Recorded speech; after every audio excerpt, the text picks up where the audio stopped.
Hello student, good morning to all of you. आज जो है हम लोग कॉन्स्टिट्यूशंस को पढ़ेंगे, यानी संविधान।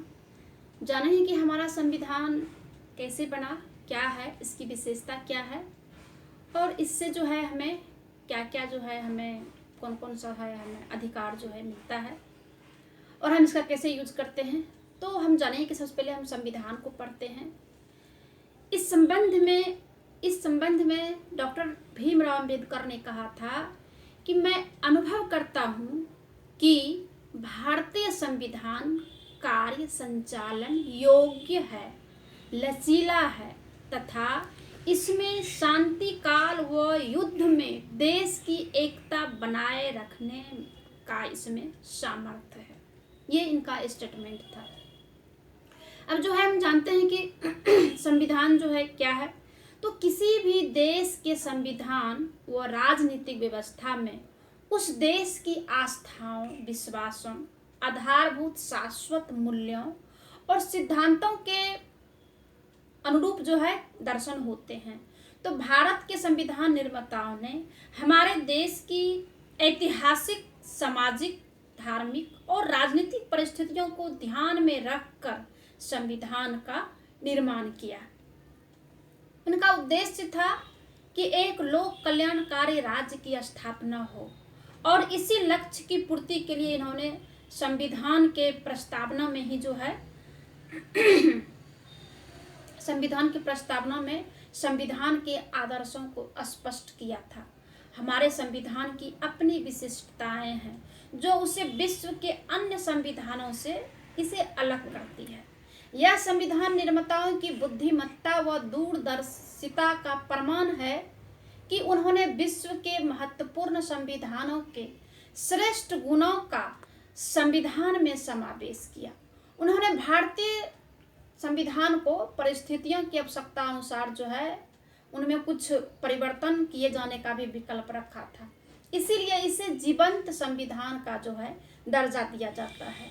तो आगे हम जानते हैं कि संविधान की क्या विशेषता है, ऐसी क्या विशेषता है जो भारत के संविधान को जो है सबसे जो है अलग संविधान माना जाता है। तो आइए हम जानते हैं कि इसकी क्या विशेषता है। तो पहला है कि संपूर्ण प्रभुत्व संपन्न संविधान, यानी भारत का संविधान लोकप्रिय प्रभुसत्ता पर आधारित संविधान है। अर्थात यह भारत जो है जनता द्वारा निर्मित संविधान है। इस संविधान द्वारा अंतिम शक्ति जो है भारतीय जनता को प्रदान की गई है। संविधान की प्रस्तावना में ही कहा गया है कि हम भारत के लोग इस संविधान को अंगीकृत, अधिनियमित व आत्म अर्पित करते हैं। अर्थात भारतीय जनता ही इसकी निर्माता है। जनता ने स्वयं इसकी इच्छा से इसे अंगीकार किया, अधिनियमित व आत्म अर्पित किया है। तो ये इसका पहला विशेषता है। दूसरा, प्रस्तावना, प्रियम्बल। प्रियम्बल क्या कहता है? भारतीय संविधान के मौलिक उद्देश्यों व लक्ष्यों को संविधान की प्रस्तावना में दर्शाया गया है। इसके महत्व को देखते हुए संविधान को आत्मा भी कहा गया है। प्रस्तावना को संविधान की आत्मा कहा गया है। तीसरा है विश्व का सबसे विशाल संविधान। कैसे है विश्व का सबसे विशाल संविधान? जहां अमेरिका के संविधान में केवल 7 अनुच्छेद है, वहीं कनाडा के संविधान में 147 अनुच्छेद, ऑस्ट्रेलिया के संविधान में 128 अनुच्छेद व दक्षिण अफ्रीका के संविधान में 153 अनुच्छेद है। और इन सब के अलावा हमारे संविधान में 395 अनुच्छेद, 22 भाग व 12 अनुसूचियां हैं और 5 परिशिष्ट भी है। इसमें अब तक 104 जो है संशोधन हो चुके हैं और संशोधन की यह प्रक्रिया अनवरत जारी है। इस कारण भी इसका स्वरूप जो है विशाल हो जाता है और अभी वर्तमान में लगभग 440 अनुच्छेद है। तो इसलिए जो है भारत का संविधान जो है कहा जाता है कि सबसे विशाल है। तीसरा है कि लिखित एवं निर्मित संविधान है। लिखित एवं निर्मित संविधान भारत का संविधान जो है संविधान सभा द्वारा निर्मित एवं लिपिबद्ध किया गया है। संविधान सभा ने इसे 2 वर्ष 11 महीने 18 दिन में तैयार किया था और विस्तृत संविधान होने के बावजूद इसे देश के परिस्थितियों व आवश्यकताओं को दृष्टि में रखते हुए उसमें संशोधन की व्यवस्था भी किया गया है, जिसके कारण अभी तक में 104 संविधान संशोधन हो चुका है। 5वां पॉइंट है विशेषता का संसदीय शासन व्यवस्था। हमारे यहाँ जो है संसदीय शासन व्यवस्था की स्थापना की गई है। अंबेडकर जी ने इस संबंध में कहा था कि संसदात्मक प्रणाली में शासन के उत्तरदायित्व का मूल्यांकन एक निश्चित समय बाद तो होता ही है, इसके साथ साथ दिन प्रतिदिन भी होते रहता है। इसीलिए इस प्रणाली में कार्यपालिका व्यवस्थापिका के प्रति सामूहिक रूप से उत्तरदायी होता है। राष्ट्रपति का पद जो है गरिमा व प्रतिष्ठा का होता है और उसकी स्थिति संवैधानिक प्रधान होता है। तो ये हमारी विशेषता है। अगला पॉइंट है मौलिक अधिकार व कर्तव्य। भारतीय संविधान में नागरिकों के मूल अधिकारों का भी वर्णन संविधान के भाग 3 में अनुच्छेद 12 से 35 में किया गया है। संविधान निर्माताओं ने इसमें मौलिक अधिकार के 7 अधिकार जो है नागरिकों को दिया था। समता का अधिकार, स्वतंत्रता का अधिकार, शोषण के विरुद्ध अधिकार, धार्मिक स्वतंत्रता का अधिकार, सांस्कृतिक व शिक्षा का अधिकार, संवैधानिक उपचारों का अधिकार और 7वां संपत्ति का अधिकार। लेकिन 44वें संवैधानिक संशोधन में जो है संपत्ति के अधिकार को हटा दिया गया है और वर्तमान में 6 मौलिक अधिकार को रखा गया है। और फिर 86वें संवैधानिक संशोधन 2002 में करके जो है 2009 में जो है संसद द्वारा पारित किया गया है और 1 अप्रैल 2010 से जो है प्रारंभिक शिक्षा को जो है इसमें ऐड किया गया है, इसमें जोड़ा गया है। इसे भी जो है मौलिक अधिकार में जो है रखा गया है, जिसके अनुसार 6 से 14 वर्ष के सभी उम्र के बच्चों को अनिवार्य और निःशुल्क शिक्षा देने का प्रावधान रखा गया है। इसकी 7वां विशेषता है राज्य के नीति निर्देशक तत्व। ये जो है राज्य के नीति निर्देशक तत्व तो आयरलैंड के संविधान से लिया गया है और इसमें भाग 4 जो है इसका वर्णन है और अनुच्छेद 36 से 51 तक में जो है राज्य के नीति निर्देशक तत्वों का जो है वर्णन है। 8वां है समाजवादी राज्य। 42वें संविधानक संशोधन में जो है 1976 द्वारा भारत को समाजवादी गणराज्य घोषित किया गया है। यद्यपि मूल संविधान में यह शब्द प्रयुक्त नहीं था, प्रस्तावना में यह शब्द भारतीय राज व्यवस्था को एक नई दिशा दिए जाने की भावना को दृष्टि में रखते हुए इसे जोड़ा गया है। और अगला पॉइंट है वयस्क मताधिकार। हमारे देश के संविधान में 18 वर्ष की जो है आयु प्राप्त व्यक्ति प्रत्येक नागरिक को समान रूप से मताधिकार दिया गया है।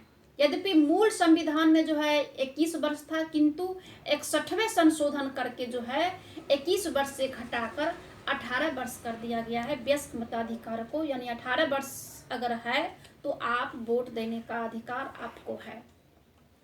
और अगला पॉइंट है पंथ निरपेक्ष राज्य। पंथ निरपेक्ष क्या होता है? सेकुलर स्टेट कहा जाता है। भारतीय संविधान के अनुच्छेद 25 के अनुसार धर्म के क्षेत्र में प्रत्येक नागरिक को स्वतंत्रता प्रदान की गई है। धर्म के आधार पर किसी भी नागरिक से भेदभाव नहीं किया जा सकता है। और अगला जो है अगला पॉइंट है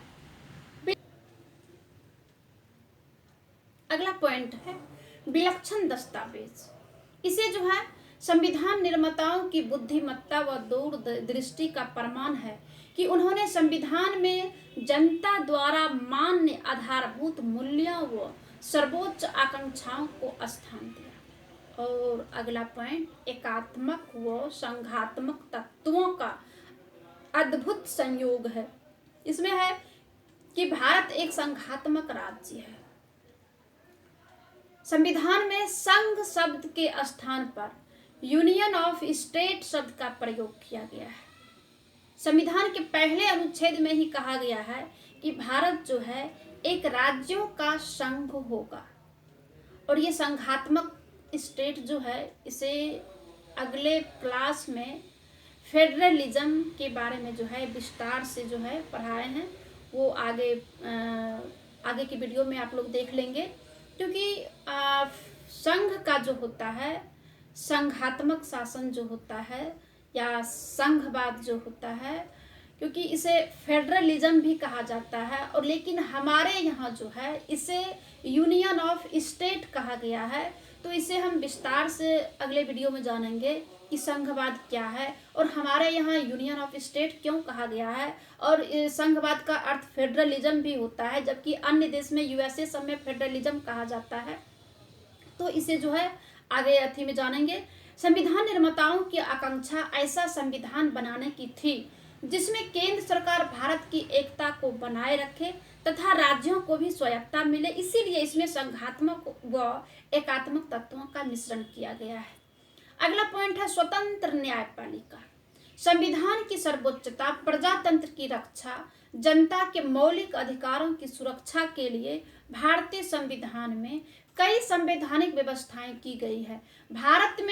भारत के जो है राष्ट्रपति द्वारा सर्वोच्च तथा उच्च न्यायालयों के न्यायाधीशों की नियुक्ति की जाती है तथा उन्हें संसद में महाभियोग द्वारा हटाने की भी प्रक्रिया है, और कार्यपालिका के आदेश तथा व्यवस्था के कानून द्वारा जो है यदि संवैधानिक व्यवस्थाओं का उल्लंघन करते हैं तो न्यायपालिका को न्यायिक पुनरावलोकन उन्हें अवैध घोषित करने का अधिकार भी देता है।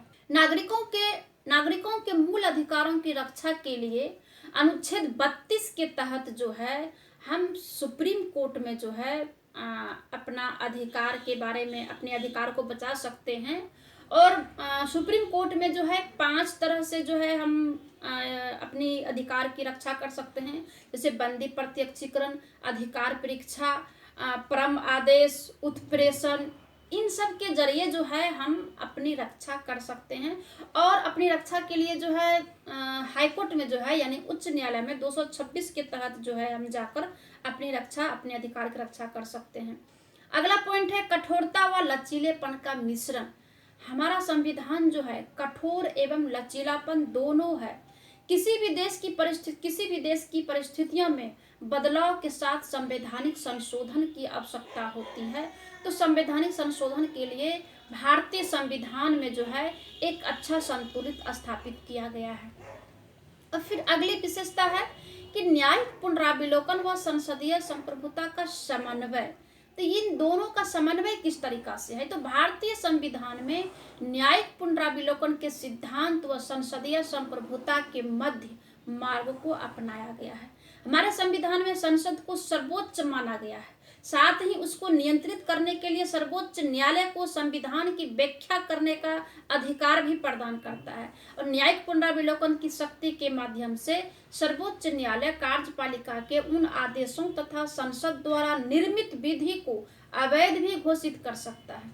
अगला पॉइंट है विश्व शांति का समर्थक। हमारा जो संविधान है यह जो है वसुधैव कुटुंबकम के सिद्धांत पर जो है चलता है, और इसे अपनाते हुए भारतीय संविधान में विश्व शांति का समर्थन भी किया है।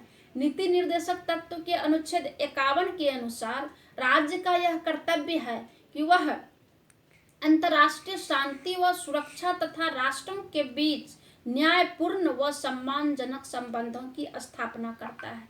भारत न तो किसी देश की सीमा व आंतरिक मामलों में हस्तक्षेप करना चाहता है और न ही अपने देश के किसी देश के हस्तक्षेप को बर्दाश्त भी करता है।